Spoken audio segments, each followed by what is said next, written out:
thank you, thank you, thank you for what you do every day for our community. I have a son-in-law and a grandson in law enforcement, and I know it's not an easy job. And of course, everybody knows John Shainman. I don't know about that, but here I Yeah. So take it away, guys. Thank you, Debbie. Thank you again for inviting me. My apologies. With COVID negating this last year, I incorrectly assumed that this event was back up at Indian River State College, where I had hosted this panel for so many years. And so I know, it's good for a laugh now. Because I sit there in the parking lot going, where's everybody? Walked inside and I said, nope, it's not here. So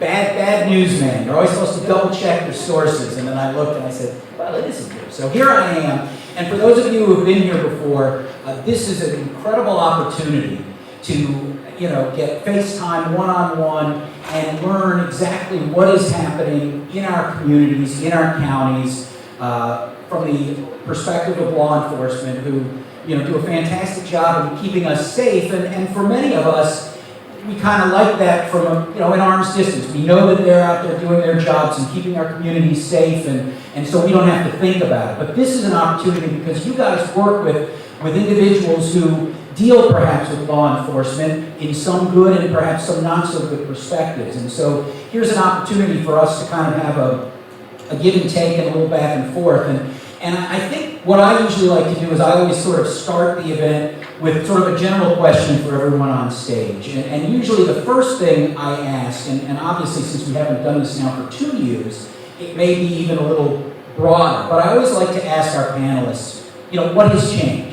Having done this now for, nearly a decade, it's always interesting to hear from these guys, and, what has changed year to year? What's sort of on their radar now that maybe wasn't a year or two ago? So that's sort of the way I'll get the ball rolling, and I want to start with Chief Wilson here in St. Lucie County. So Chief, what have you seen with COVID and in the last 2 years? How has it impacted you guys at the point? Well, probably one of the biggest rise in activity that we have seen has been, of course, with the schools closed and virtual and all this other type of stuff. That had a serious effect on our young children, our students that were in school. Some of them adapt to that very, very well. Others have great difficulty with it. And so we see some challenges there, especially now that they're back in school. And we see some increased disruptive behavior. We see some increase in need for mental health response and treatment for a lot of these students who have been for, theoretically, the last couple of years just locked down in their houses. And it's going to have a lasting effect, I think, for a few years until things settle back down and we're able to get the treatment that these young people are going to need going forward. And Sheldon, you may not deal one-on-one with a lot of the kids. You guys are kind of behind the scenes looking at the big picture. What do you guys notice from your agency, from the DEA? Well, one of the troubling trends we're seeing is drug use, and all the major drugs are on the increase. So we're seeing more drug use with heroin, fentanyl. We're seeing more drug use with methamphetamine, cocaine use and stuff. The border is a mess. The Mexican trafficking organizations have got really heavy into the fentanyl production and the importation and distribution. They've started really turning into the fentanyl pills. Most of the exhibits that we're seeing going to our lab, if we're buying what we believe to be heroin, almost all of them have some sort of fentanyl in them or are all fentanyl, which is why, of course, the overdose tests are through the roof. And let's talk about, I don't mean to interrupt, but you guys probably do know, from a news perspective, we only started hearing about fentanyl a few years ago. It was heroin. Explain, what is fentanyl? Why is it such a scourge? Why is it so dangerous in your eyes? Well, fentanyl is a synthetic, basically a synthetic version of heroin, 50 times more potent. Really was used as an element tranquilizer. It's a very strong opioid, and it's really not meant for human consumption. The amount of fentanyl used in people that you use, there are actually medical uses for it. Very small doses. So most people that are using heroin and they don't know they're getting fentanyl, they have no idea how to gauge it, how to use it, how to cut it, how to use it, and that's why you're getting the overdose deaths. I mean, in 2020, there was over 81,000 overdose deaths. That was up 11,000 in 2019. I mean, and it's not, of course, it's not just heroin and fentanyl, but the opioid overdoses have really increased. And the thing that we're seeing is that's spreading all over the country. So where there's areas where cocaine, maybe methamphetamine were the predominant drugs of the choice, we're seeing now that heroin and fentanyl start to creep into those areas. And is it the fentanyl because it's cheaper, because it's easier to gain access to? Well, I mean, if you look at the way that the Mexican national groups make it, it's synthetic, right? So they can produce it in labs just like they produce methamphetamine. Where if you're making heroin, you got to go to poppies, you got to harvest the poppies, you got to produce it.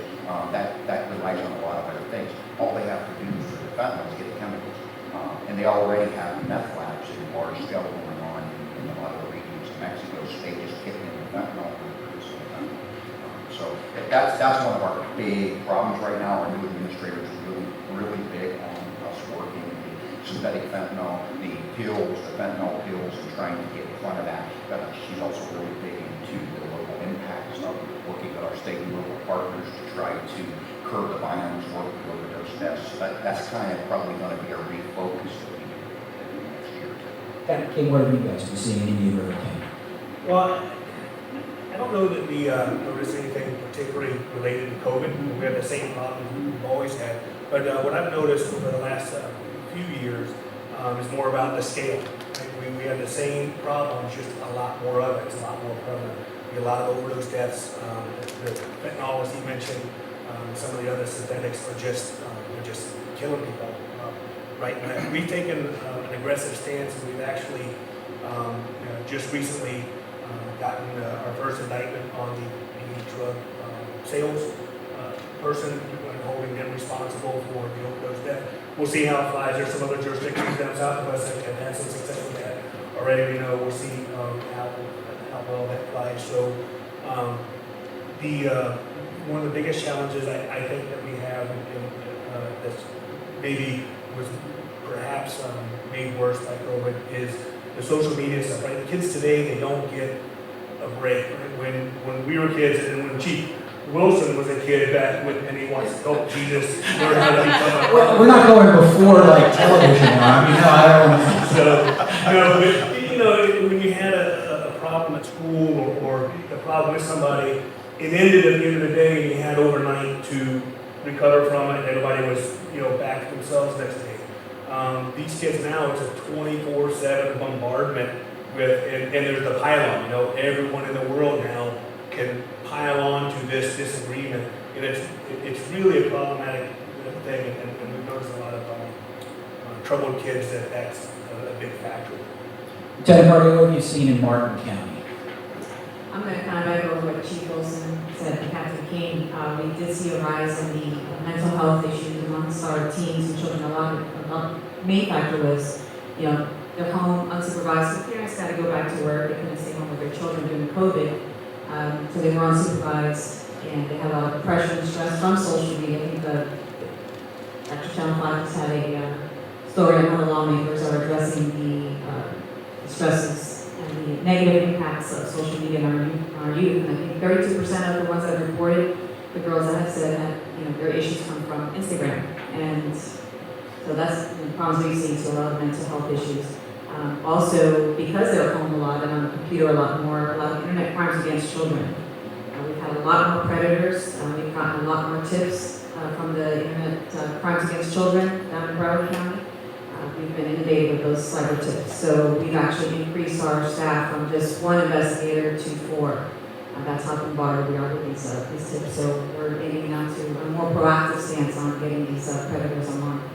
And Sheriff, what's interesting from a news perspective also, since we cover 5 counties, just because Okeechobee County may be more rural, you guys would say, well, we still have the same problems, doesn't matter where we are, right? I mean, you guys are dealing with the same things. I echo everything that my colleagues state here. The only thing I can add to that is I embark on my 35th year with the Okeechobee County Sheriff's Office, is this generation. The mental health and drug abuse and the thieving and a lot of these problems that we're dealing with today or learn behavior because their parents and their parents taught them. So we've got to try to somehow get to these youth, you know, and try to help them be better prepared for life. And you mentioned mental health. I think that might be a good segue. You know, there's a lot of talk about it's a stigma. You know, you don't want to come forward admitting something is wrong. But when I've done a lot of stories with you guys as agencies, you guys almost seem to have to pick up the mantle of being the mental health caregivers as well, or finding facilities, you know, to help. And I know that's the partnerships that you guys have with the audience here.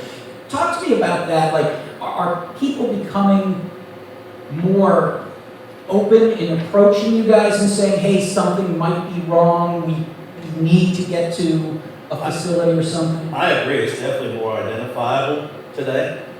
There is still a little bit of that stigma, that machoism amongst men, and the privacy of people that don't want to share. But, you know, as we all, you know, we've got budgeted dollars for enforcement.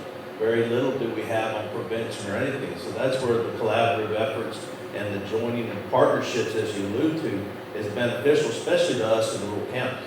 You know, we're not a Palm Beach County that has a mental health group, you know, and Sheriff Bradshaw is fortunate to have that, you know, 24 full-time staff and a psychologist, psychiatrist on staff, you know, that can go to these places and deal with these folks so our road patrol deputies can do other things. You know, so as we deal with that and identify, you know, it's just trying to work with them, once again, giving them the tools to be successful as we work through our, you know, drug courts, our mental health courts, our veterans court, to better identify these individuals and get them what they need. And I know, Lieutenant Carday, we've talked with Sheriff Snyder about you guys forming some kind of unit in that regard too, having mental health experts go out in the field with law enforcement when appropriate under certain circumstances. But it's not as easy as just saying we want to do it. The funding's got to be there too, right? The funding's got to be there. So we've been very blessed. Sheriff Snyder did implement a threat assessment group where we have several detectives and analysts that help provide resources to those. Our numbers of Baker Acts, I'm sure, it's the same all around. Our Baker Act calls have gone up tremendously. So we have a threat assessment group, and then we also have a behavioral health unit. Consists of several therapists, and we work in collaboration with New Horizons, Coral Shores, and there's other resources out there that we collaborate with. So we've been very blessed to have that unit. But once we're hoping in the next several months to have actual deputies assigned to go just to those Baker Act calls and be assigned to this, because it's bombarded on road patrol every day and night. And we read the pass downs from the previous shifts, and it's Baker Act. It's unbelievable. So it's definitely an issue in our society today. And I think, you know, again, from our perspective, we're sort of an intermediary because, you know, not every Baker Act is a newsworthy event, although for you guys, you might deal with those who are in the throes of needing mental health care, and it's sort of a fine line because, again, we'll hear of a call and we'll reach out to you guys and say, well, it's a mentally disturbed individual or someone who needs assistance. And for you guys finding that more and more, as it impacts the way you guys are going out into the field each night, number of people going to particular calls, right? Correct. So, like I said, on a nightly basis, sometimes we'll have 6, 7 Baker Acts in 8, 10-hour shift. So a lot of our children, we come across these kids that are threatening suicide because mom may have taken the phone away, they're running away because mom took away their social media for the weekend.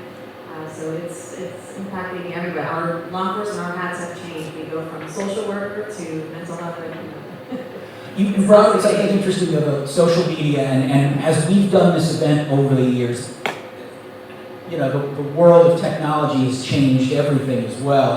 And Chief Wilson, I know we've had this conversation many times about parents being aware of what their kids are doing when they're online, and even more specifically, what apps are on their phone, because it seems every year there's a new app that allows them to do something that they shouldn't be doing. Have you guys seen anything new in this last year that sort of surfaced?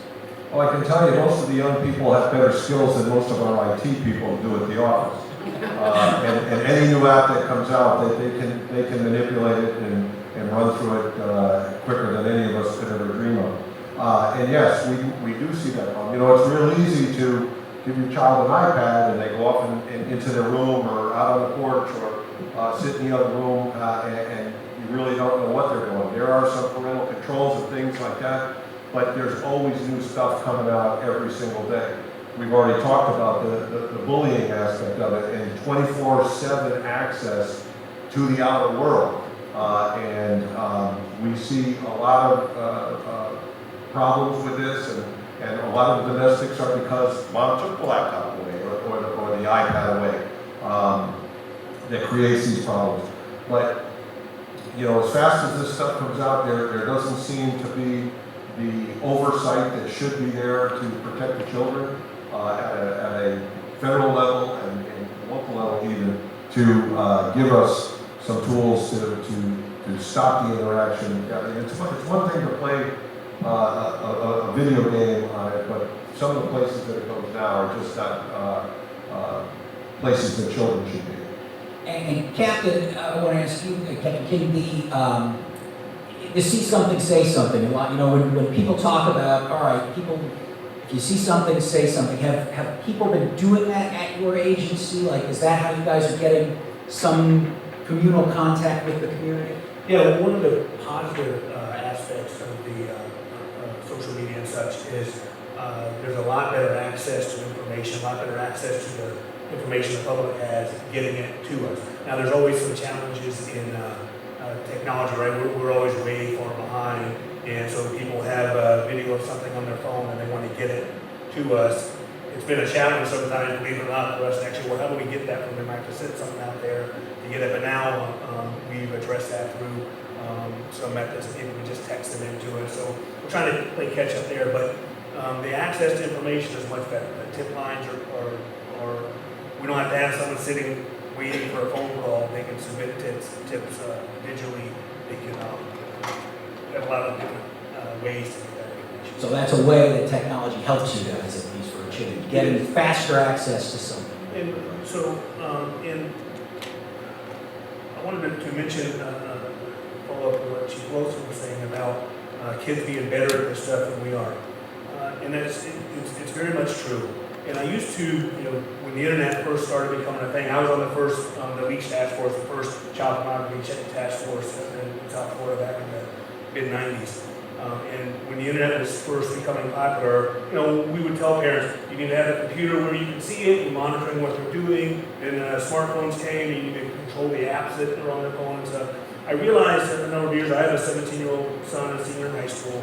I have a Boy Scout leader at the troop, so I have these boys, and I realized that there's not a way for me to monitor that, right? It's just not possible for me to monitor everything that my son is doing because he's smarter than me.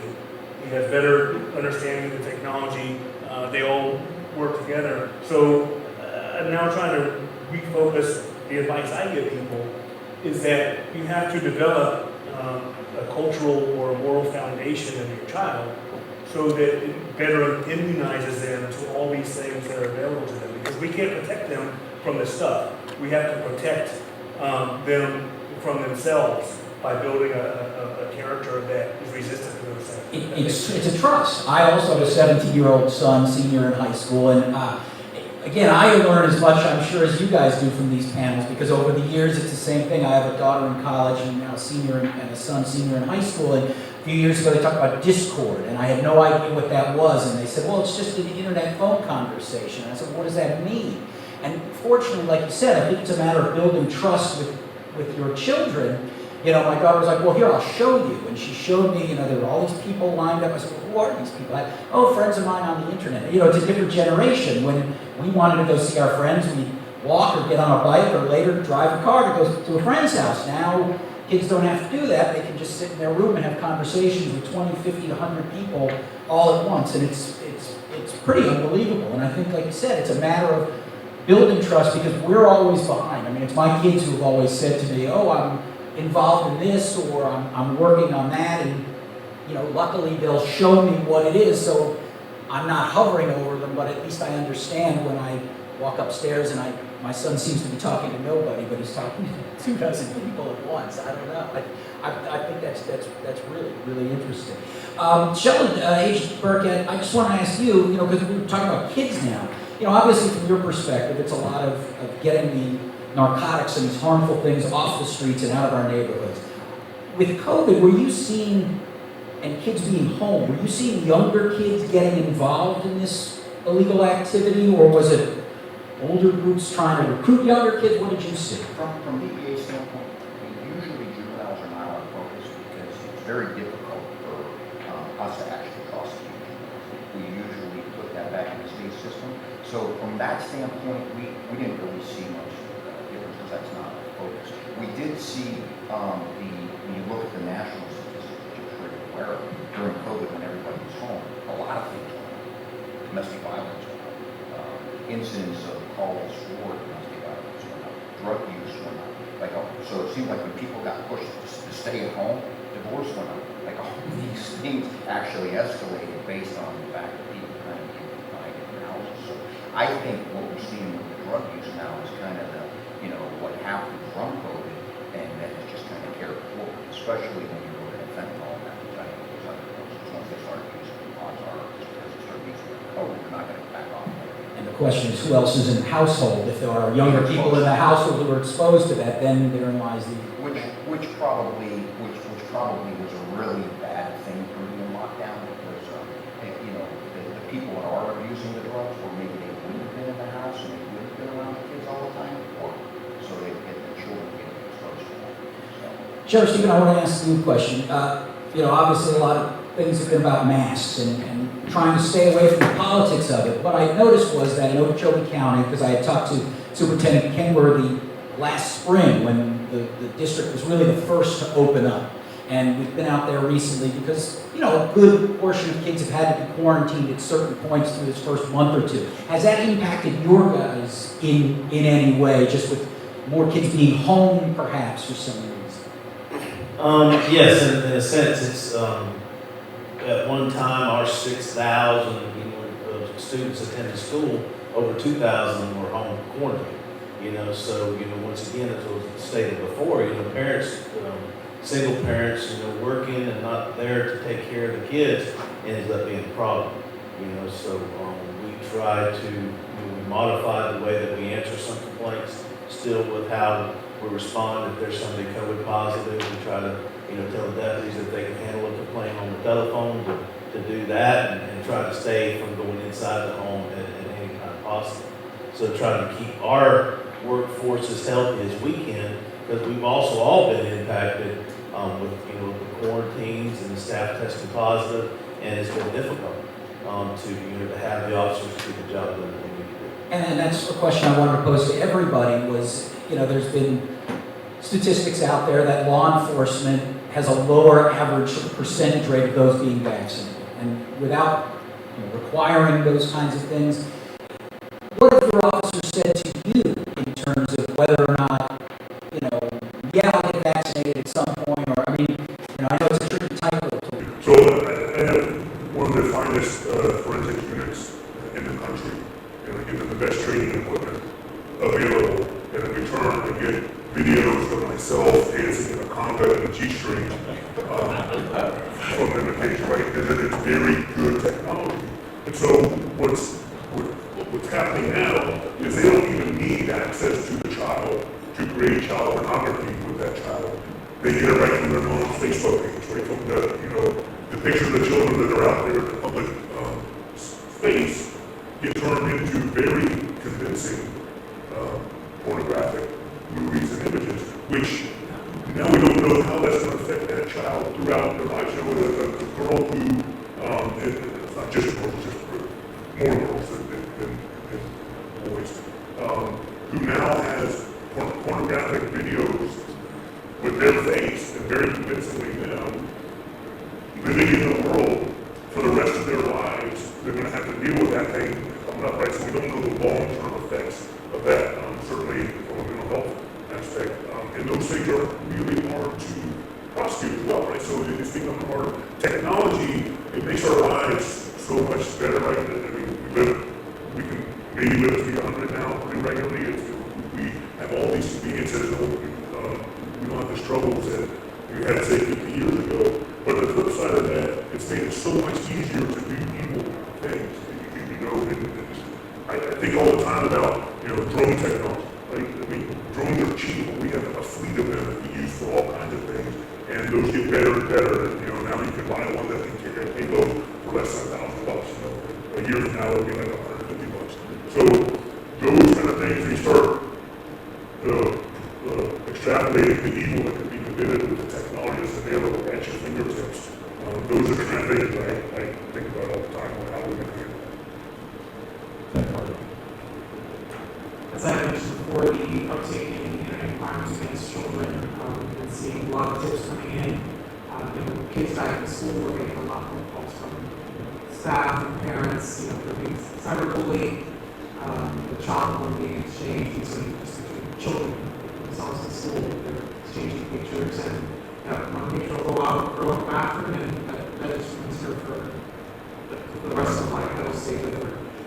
But we've, like I said, we've increased our crimes against children staff, training that they're attending, a lot more proactivity, and seeking out those offenders online. And when you talk about just the kids, and I think going back to what you were saying, Kevin, the ability for kids to just pick up on something. I know you guys have probably all been called on the TikTok challenge where kids are destroying bathrooms. I only heard about that. I was about a month or so ago. I was up at Storm Grove Middle in Indian River County, and the principal said to me,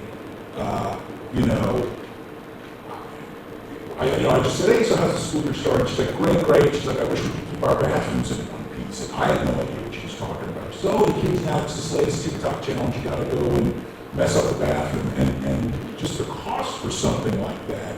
And then you guys get called out, and then it becomes a situation where you guys probably have to do this balancing act of, well, how old is this child? Do they really know what they were doing when they were committing this act? Are we sending them on a path towards juvenile delinquency? I don't know. Again, I'm not in your guys' shoes, but that must be a new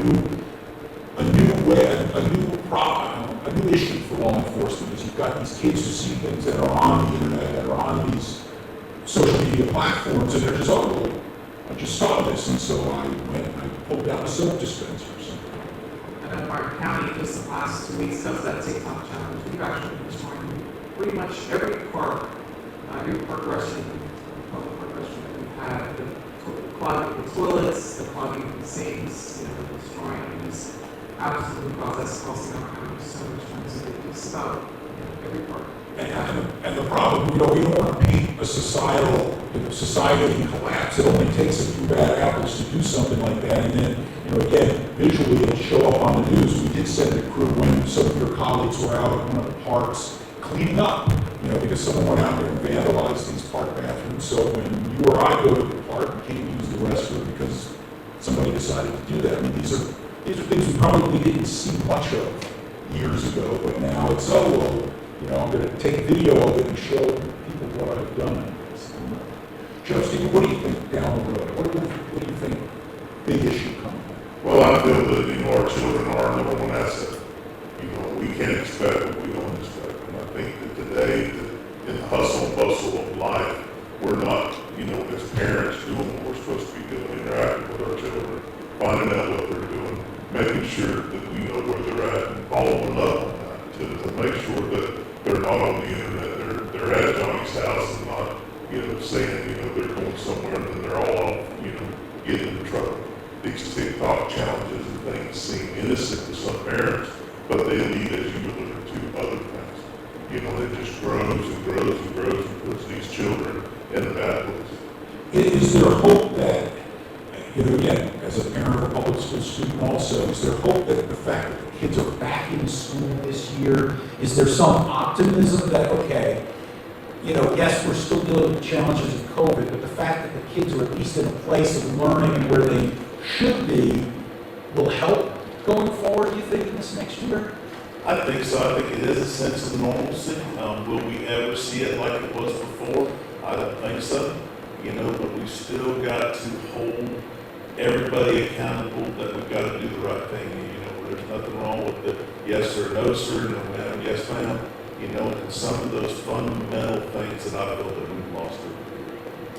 All right, we have about 15 or 20 minutes left with these guys. You've been great in donating their time. Does anybody have any questions out in the audience? And this is a wonderful opportunity to ask 5 of the best, legal law enforcement minds in our whole area. Because I can keep talking, but I didn't want to be a hog, if you will. Anybody have any particular questions? Anything? You got one. I have a question for Sheldon.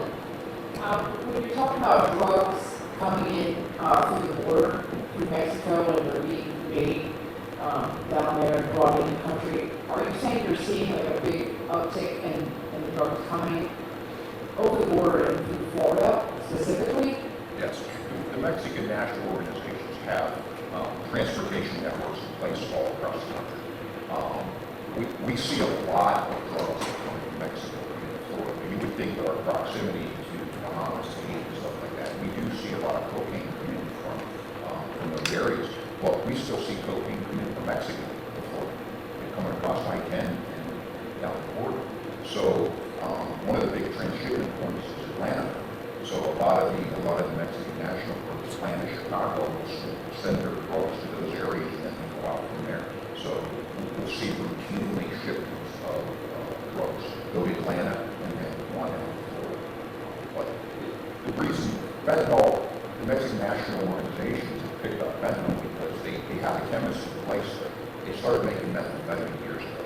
So once they saw that fentanyl was a marketable drug in the U.S. and they saw people were actually going to use it, thinking it was heroin or use it thinking it was fentanyl, they jumped into that business and they are flooding this country now with fentanyl.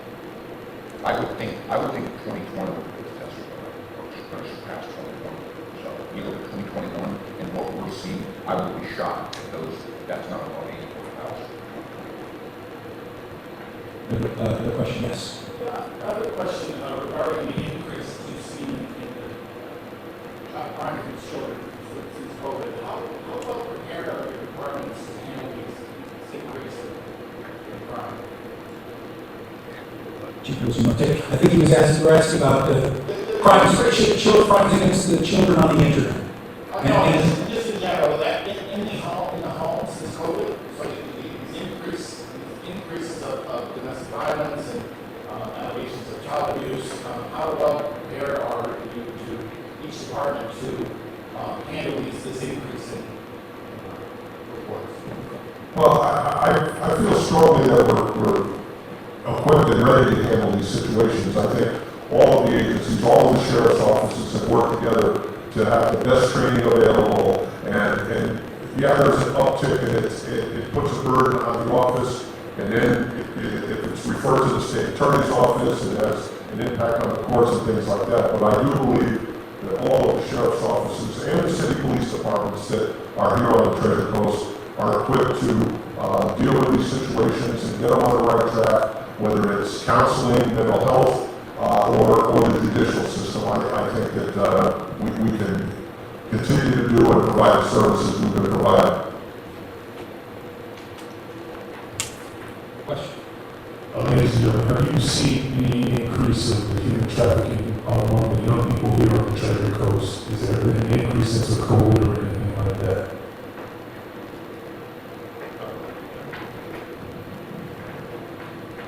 You first.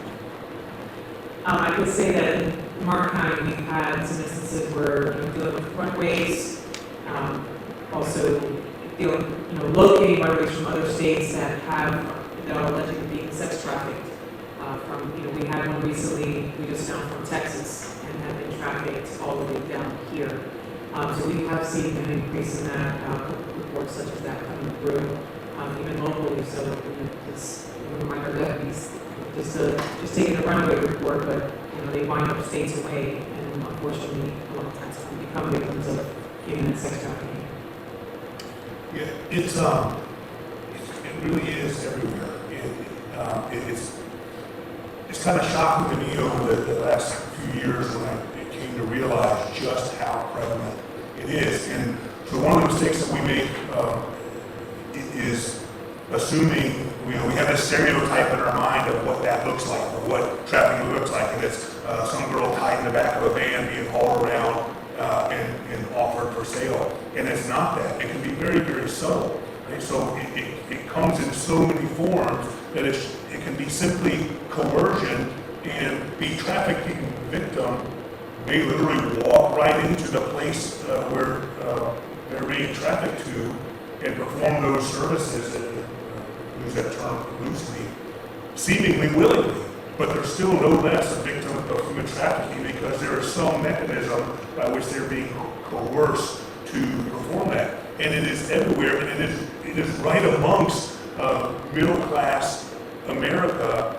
It's not always just people from women from other countries, right? It's not just crossing the border situation. And then we often get a lot of denial too. I won't go into the cases, but not too long ago, there was a Treasure Coast-wide operation targeting massage parlors, and I heard commentary. I know what happened, as they do, and then I hear the news reports, and I hear the commentary, and I hear people saying this absolutely was not human trafficking. Yes, it most certainly, unequivocally was human trafficking, and the people working in those massage parlors were certainly victims of that thing, right? Whether making a criminal case in that matter is very challenging, and some cases got made, sometimes we fail. We do the best we can. It's not because the officers doing those investigations weren't trying the very best we can. It's very complicated. So those denials of it in the face of clear and convincing evidence, to me, doesn't help either. Like, we all need to just acknowledge that bad is bad, evil is evil, no matter what flavor it takes. We should all be willing to just say, nope, we're not going to tolerate that thing. I get a little preachy sometimes. Hi, I was just interested in knowing, I love seeing all the participation here, so thank you. What do you all think is going to be the biggest impact, or what are you looking forward to the most with the establishment of a child advocacy center in New York City? Since I'm holding the mic, I guess I have to go first. Having for many years, I worked particularly in the investigative unit at our sheriff's office as a detective who handled child abuse cases. And I can tell you the biggest challenge for me was doing an interview of a child and getting all the right information, right? Our job is to get to the truth as detectives. It's a real popular thing to say, believe all kids or believe all women, believe all, put whatever group you want, believe them all, but sometimes they lie, right?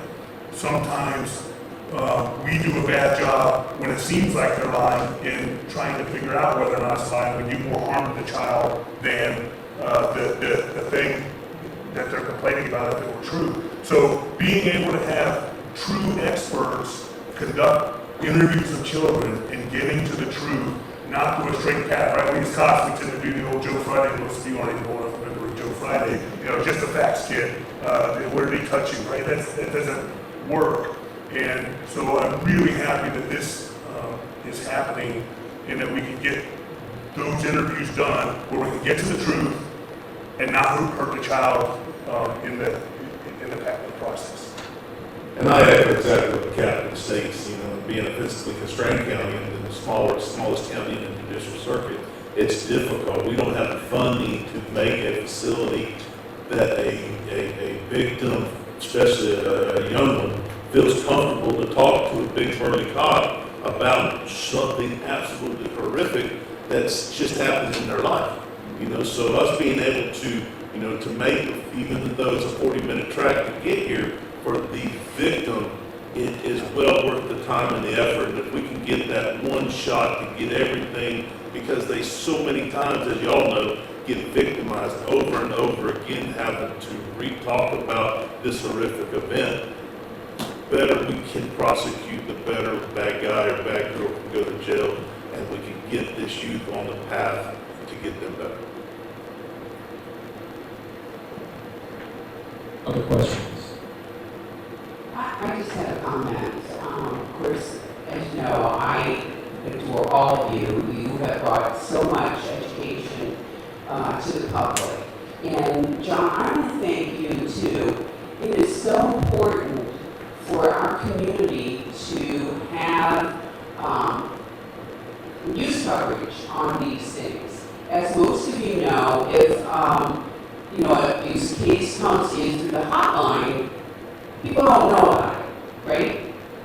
But if law enforcement is involved, just like the Cinderella girl that did make some news at one point, but there are, you know, thank you for, you know, bringing these stories to the public. Because as you know, you've been helping us with this panel, and of course all of the sheriffs know that people in our community often stick their heads in the sand and say, oh my God, that's not happening here. Oh my gosh, that's not in our gated community. And we all know that all of these issues, no socioeconomic, right? So thank you all, thank you for all that you do. Thank you all for being involved in the Child Advocacy Center and being so quick to sign the memo of understanding. That I thought was going to take us longer than, you know, raising the 1.3 million, but hey, you guys were right on it. So again, thank you, John, as always, for moderating the panel and for bringing these stories to the public. Well, we're ready to do the grand opening. I know, one hell of a party, let me tell you. That's going to be a big event. I want to thank our panelists because, again, every year I learn something. And again, just from a news perspective, it's important that we have a level of trust that I can ask these questions about, gee, you know, maybe the majority of your staff isn't vaccinated right now because, you know, it's information. People like to know these things, and it's important to have a good working relationship because, as we all know, it's an interesting world out there. People have their opinions of law enforcement, and people certainly have their opinions of the news media. And so we all try to put our best foot forward and bring the truth, as it were, every day. Thank you guys again for your time. I always appreciate it. Big round of applause.